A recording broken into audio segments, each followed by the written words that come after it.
Hello, everyone. It's that time of the week again where I say welcome to another episode of Half Baked, the podcast where two grown northerners discuss things. And here to help me discuss things is Phil. Phil, how are you doing? And what are you wearing? I was thinking there was another question coming like that. I wasn't expecting you to say it with quite that lilt to the intonation. Not that it's got a totally tropical taste. And actually, many of our viewers will not be aware, because of coming in from all over the globe and of different ages, they may not remember the word lilt. Or the drink, which had a totally tropical taste, apparently, according to the magazine slogan. It had a totally tropical taste with undertones of racism. Potentially, yeah. And that segues nicely into the topic we're going to be discussing today. But I'll go back to answer your questions. How am I? I'm very well, thank you. Here in Silicon Valley, yet again, quite boringly wearing Hugo Boss, and not the usual shirt this time, but basically my whole outfit comes from Germany every freaking single time. But Alistair, where are you? How are you? And what are you wearing? I'm in West Yorkshire. I'm pretty good. I'm just wearing my civvies as normal. So you're clad entirely in German clothes. I mean, it's not like the Germans are known for clothes, is it? Italians are known for clothes. Yeah, but for some reason, I've been Hugo Boss. I don't know. Maybe it's the helmets, the spikes. I don't know. There's something about Germany that German clothing. They've got it right for me. Me, it might be the helmets. It might be the Evas. It could be any of them. Anyway, let's crack on with Half Baked. Remiss of me not to remind you that Half Baked is the podcast or the show where one of us, and today that person's Phil, is going to present a half-baked idea, which we shall discuss. We should do like Hugo Boss, shouldn't we, at some point, really? We can't do it every week anyway. Bring a half-baked idea to the table. We're going to discuss it, and we'll decide at the end of it whether we're going to throw it in the bin or whether we're going to fully bake it. So, Phil, you're the half baker today. What is it that you want to bring? Yeah, and I think I'm going to present this in a half-baked way. But the other thing that occurs to me is that today's show is sponsored by Hugo Boss, and that they would be a great company to sponsor us, I think. So that's we should do that anyway at some point. Anyway, so my half-baked thing is that, and I've thought this for several years now, which is funny because having thought about it for several years, you'd think I'd have some depth to my thinking, but it's very, very shallow. But the whole concept of there being millennials and Gen Zers and Gen X and baby boomers. Yes, I believe that people were born in the year 2000 and thereabouts, and that people were born in the 1970s, and that people were born in the 80s. I absolutely 100% behind the idea that people were born in those years. Good start. The thing that I don't like is then suggesting that the way their attitudes and the way they are is dependent on when they were born, the specific decade in which they were born, instead of being based on how old they are. Now, in some ways, those things are linked. But the thing that's different from me is how old you are changes over time. And that will be a big shock to many people. That's a profound... It's a profound statement. Yeah.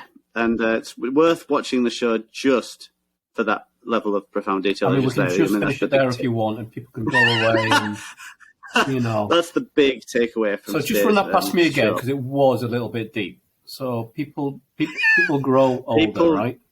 People their age changes over time, and specifically increases It hardly ever decreases over time, Well, right? it's true. And so my thing is that your attitudes and the way you behave changes over time. Now, the fact that the whole thing of saying, "Oh, millennials act like this," yeah, they act like that because they're 20 years old. Everybody that's like 20 years old acts like that. And people who are 70-year-old, I don't know if they're baby boomers. Maybe they're, I don't know, 60-year-old. I don't really take much notice. But people who are 60 or 70-year-old act like that. People who are like 90-year-old, they act the same way. They're all like almost dead. And they all complain about everything, right? So, yeah, it's not when you were born, it's how old you are. And as you get older, your attitudes change. Right. So let me get my head around this, because it's a little bit timey-wimey, isn't it? So what I think you're saying is that the theory, so I was kind of first aware of this with the Generation X thing, because I think I am Generation X, which was like some kind of, it was Douglas Copeland maybe, and it was like maybe a bit of sci-fi with some sociology thrown in. And so that's where I'm aware of it from. And I think what it's saying is that people who were born in a particular time are going to be different because of them being born in that particular time. And what you're saying What you're saying is that, not true. If you were born 10 years earlier, you'd be exactly the same. You'd just be 10 years younger. And maybe not exactly the same, but predominantly how you act is about how old you are. And when I was a teenager, I acted just like my teenage son. When I was 20 years old, I was just like a 20-year-old, right? And we're not all exactly the same. I'm not talking about stereotypes. I am talking about stereotypes. We're not all exactly the same, but there's some characteristics, some attributes that come out that based on your age. All boys who were teenagers are like Kevin off whatever that show was. And then you just can't tell what they're saying, they're mumbling, and they're a complete disaster and unreliable. Every single freaking one of them. So, the big one that's around at the minute is, so I suppose people who would disagree with you would say that there are big, like, socio-political changes that take place on usually on quite a long period of time, which allows us to talk about generations that will mould a person's thinking. Yeah, and there again is bollocks. Yes, that's true if they all experience similar things in America or in the north of England. Right. But people come from all over the freaking world. They're not all experiencing the same things at the same time. Right. Not everybody's having to live through Donald Trump being president. Not everybody's having to live through the miners' strike in northern England, because it's specific to that area. And if you're in freaking a public school in Eton, you're not having the same experiences as some kids in the mining villages in the north of England. Not that everybody in the north of England lives in mining villages. So part of what you're saying here is that it's just way too reductive. Okay, we're just painting everyone. I'm not quite certain what the word reductive means, but yes. Well, in my head, it's like journalism, isn't it? It's like, let's invent something, and that means that we don't have to investigate it too much, because we've invented a name for it, we've invented a thing, and we could just like lump everything in that compartment and kind of be done. Well, as you're quite right, someone growing up in oh god, I'm going to say Ethiopia. Oh, I hate myself for saying that, but Ethiopia in the 1980s ain't going to be Generation X, right? Now, because they don't even have Christmas. They don't. No, they do. They just don't know it. Which is why we need to sing exactly. Sing to them to remind them. Okay, yeah, that makes sense. I'm into that. But I also think that. So the other thing that's occurring to me when you're espousing is that people who are a certain age think that they are the first people to experience that thing. So there's something like about the people who went to the moon, like Armstrong. bad Like that, you example. mean? I think that we all think that no one's had it as bad as us.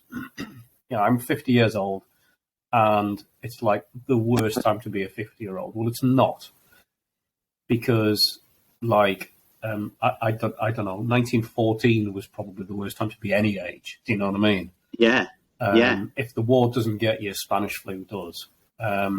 right. So there's something there about us sort of feeling like we want to. I don't know. I mean, maybe that's a British thing. Maybe, people. Where's the happiest place in the world? I think it's Finland. Maybe people in Finland think where things have never been as good as they are right now to be 50 years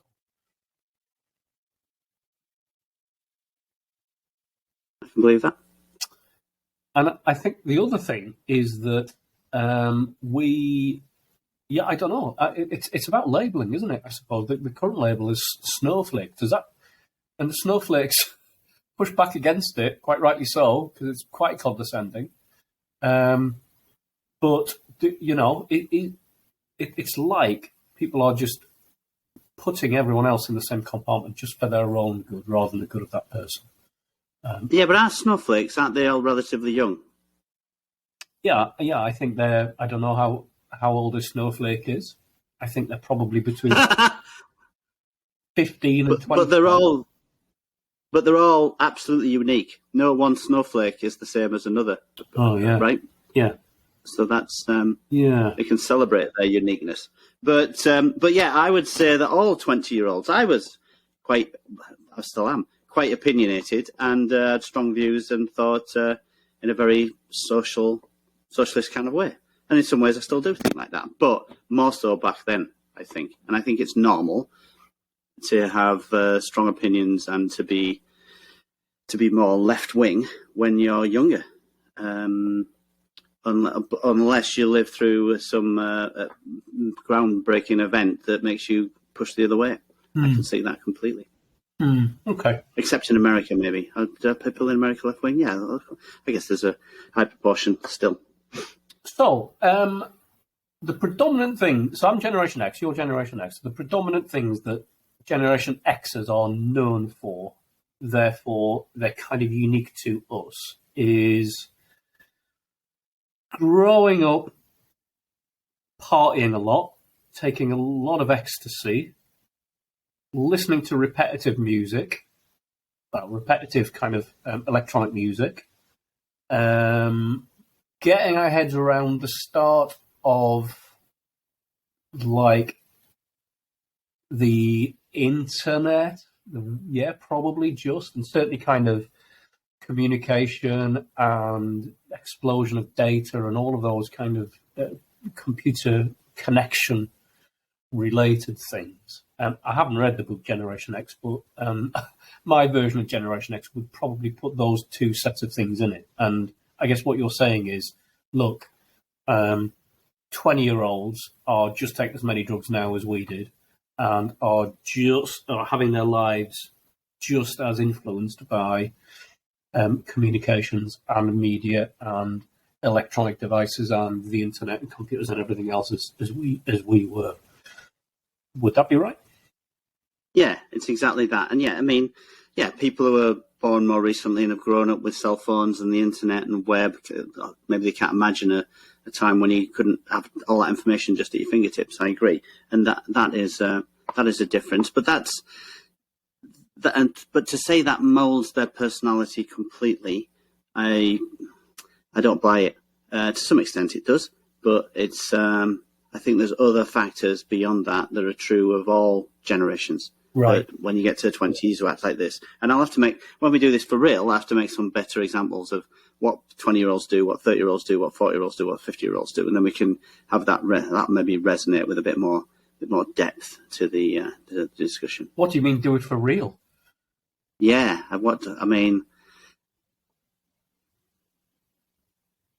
So, it's...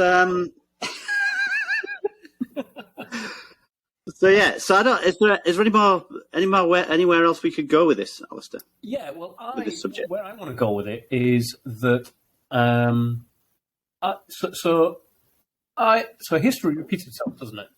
In other words, for all the drugs that my generation took, then just correspondingly, it was smack being taken by if you were in Glasgow, like 10 years before me, or it is the alcohol being taken by Americans in the 1930s when prohibition ended. And I think for the internet now, it's like, what would it have been like the moment that the telephone receiver was invented? That will have changed people's personalities to a certain degree, but it doesn't mean that that is the defining factor about that particular generation, does it? That's right. We just think we're gilded, We just think that the moment that we're living now, no one's ever lived like this before. As Leonard Cohen so famously put it, many have come before us. We know that we are not new. In cities and in forests, they smile like me and you. And I think there is something really beautiful about reminding ourselves that we're just on a conveyor belt, and it's pretty much the same conveyor belt that other people have been on, and there's no particular difference. I don't know. I mean, how does that sound? Yeah, I mean, I'm totally with you. My son thinks that he's the first person that's I've experienced these feelings for girlfriend dumping him and things like that. And no, we all feel like that, and I know how he feels because I used to be a teenager. It's hard to believe, but I kind of went through similar kind of things, and I thought my parents weren't very worldly. Like, they maybe think we're not very worldly, but actually, you know what? Older people are wiser. Not all of them. Not all of them. Donald Trump isn't. No. But yeah. God, I bet you were. I bet you were terrible as a. What was your defining personality trait as a teenager? Something terrible. Say it was something terrible. It will have been something. It would have been something terrible. But that's a too deep a question to ask. Okay, that's fair. Are you my therapist, Alistair? Imagine that. Okay, well, I think if we need to decide what we're going to do with this idea, I feel that the problem I'm gonna have your idea fully baked. I'm going to accept it, and the reason why is that it just feels lazy, and it feels like putting names to things is really shallow, and it's kind of a Western solution for things, isn't it? And it doesn't really apply to other areas. You think about Korea, right? Korea. Can you hear that noise? No. Korea has. Is that the sound of Korea screaming out as one? Korea has come from nowhere in 40 years, has it? It's come from absolutely nowhere. So the amount of information acceleration, technological acceleration that's gone on there, surely means that each generation XYZ, whatever it is going to feel more and more compressed. So this just feels to me like one of those, like another, like half-arsed Western solution to trying to solve something which is blinkered and myopic and means nothing across the rest of the world. So I'm on board with you. Now, have you had a major? Yeah, I think that's a very. No, go ahead. A very major. What major? What? Have you had a major volte face, or are you kind of happy to fully bake the idea? No, I'm totally aligned with you, and I think that's a very sound decision you've made, Alistair, to fully bake this idea. And it occurs to me that I'm going to call this studio from now on the bakery. The bakery, because this is where things get baked. I like it. I mean, usually that would be the toilet, but yeah, no, I like it. Hey, listen, Phil, we've had a viewer question in from our previous podcast about there being no such thing as a bad song. The questions come in from. I mean, to be honest, it's less of a question; it's more of a point, and that's fine, isn't it? I suppose. Okay. So the question is, Okay. What's the point? yeah, it's I cool. know you're going to mention the viewer by name and give them some glory that they've got onto the show. I'm sure they'd like to be mentioned. It's from a chap called John Deacon, no relation. I don't think it's that John Deacon. And he's in Aberystwyth, and he's just making the point. I love the Welsh. We missed a particularly egregiously bad lyric from our discussion last week about bad song.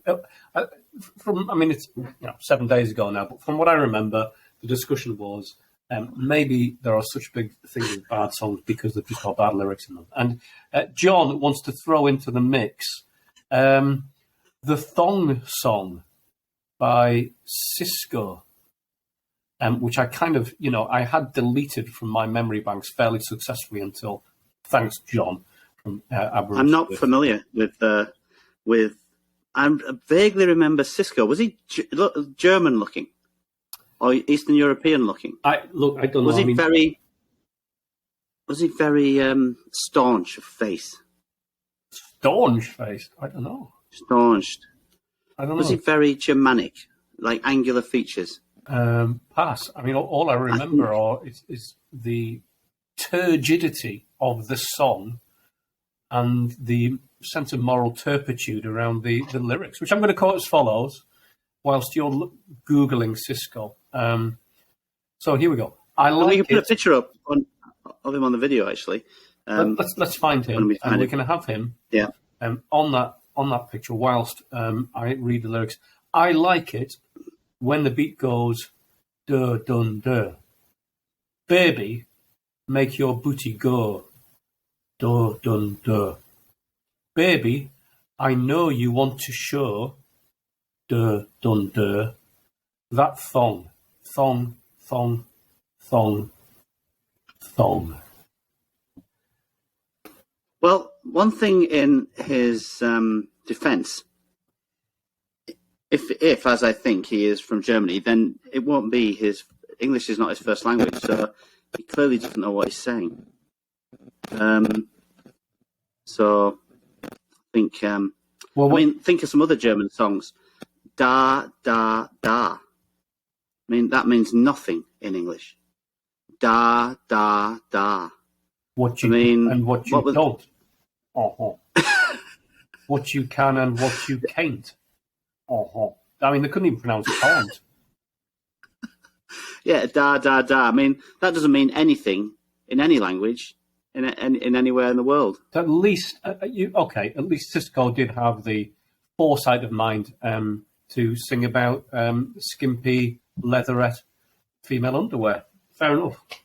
Yeah, we'll take that. I feel at this point I should point out that I do know that da da da means there in German. I don't want loads and loads of viewers writing in and not just writing in. I mean, do people write into these shows? They'll leave comments underneath saying how ignorant I am, I am, but not on that particular point. So, what does da mean there?